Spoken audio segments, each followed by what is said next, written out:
I got someone? Yes. Can you dab for freedom? I will dab for freedom, sure. Oh, there it is. We cannot have ourselves somehow getting marched into a war that 78% of Americans want nothing to do with. There's a question over here, sir.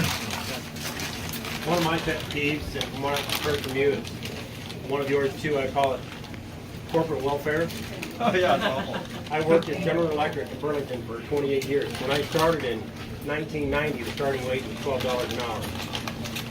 They wanted 100 employees, 5,000 people applied because it was one of the better places at that time. Yeah. And 2010, they threatened to leave.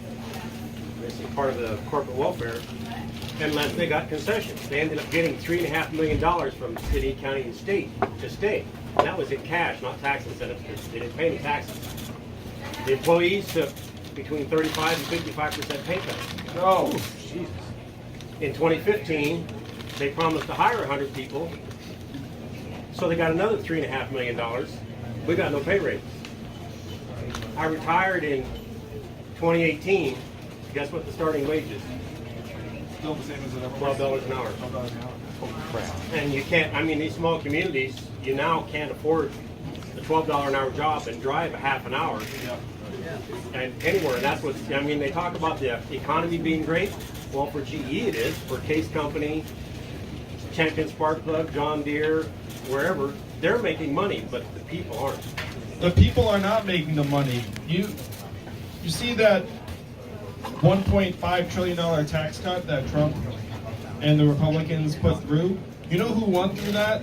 Shareholders of these companies. That's who got it. You know what percent actually went to workers? 6% out of 100%.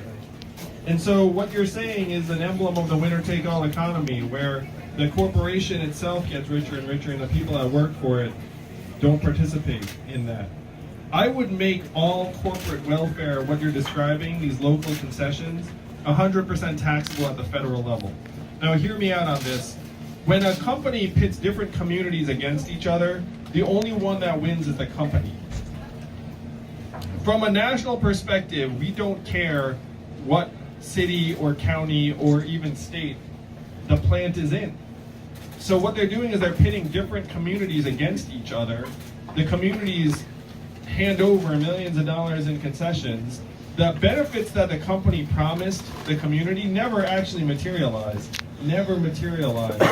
And so the only one who wins is the company and its shareholders. What I would say was that all of those concessions are now 100% taxable at the federal level. And what this would do is this would remove all communities from having to bid against each other for the company, because the company ends up paying taxes on it anyway. So it's like, well, now your concessions don't mean anything. And then you know what the company would do? The company would do what's best for its business, which is what it's supposed to do. It's not supposed to be holding communities against each other in these bidding wars, which is exactly what they've been doing. If you saw at the biggest level, Amazon for HQ2 had this essentially like a beauty contest for all the communities to try and bid for its headquarters. Did you all see that? This was a couple years ago now. You all remember this? Yeah, I remember. And then you know where they ended up putting the headquarters? Washington, D.C. and New York. After they had dozens of cities prepare these proposals that took hundreds of man and woman hours to prepare, and then they all went and pitched, and then it was all a giant waste of time because Amazon was going to end up choosing DC and New York anyway. That's what's gone wrong in this country, is that you have communities fighting hand over fist for jobs and vitality, when really it should be the other way around, where the companies have needs, yes, but the community should say, look, if you're based here, then we need to get our fair share of the value that's being generated. And it can't be that you're essentially extorting and exploiting us at every turn and pitting us against other communities. So we need to change that at the federal level. That's just one emblem of how everything revolves around the almighty dollar for these companies today. There are so many signs of it. There are the drug prices and the insurance prices that only go up. Has anyone here ever gotten a letter from their insurance company saying that the rates are going to go down next year?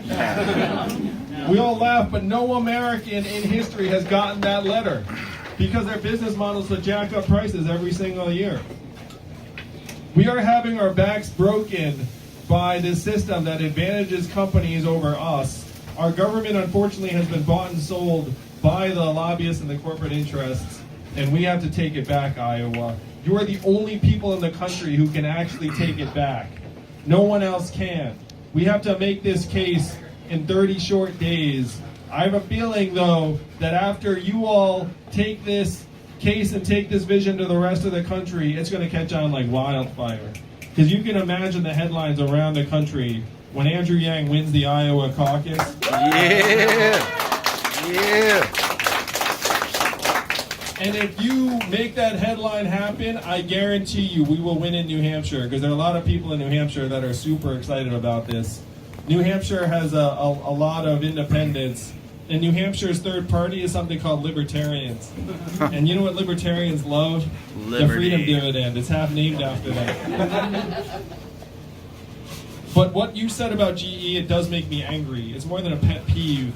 It's a sign of the decay and corrosion in our society. We have to make sure that our people who are working full-time jobs can actually live the kind of lives that we should be living in the richest, most advanced country in the history of the world. 3 more burgers. As long as there's one with my name on it, I've got 3 more burgers.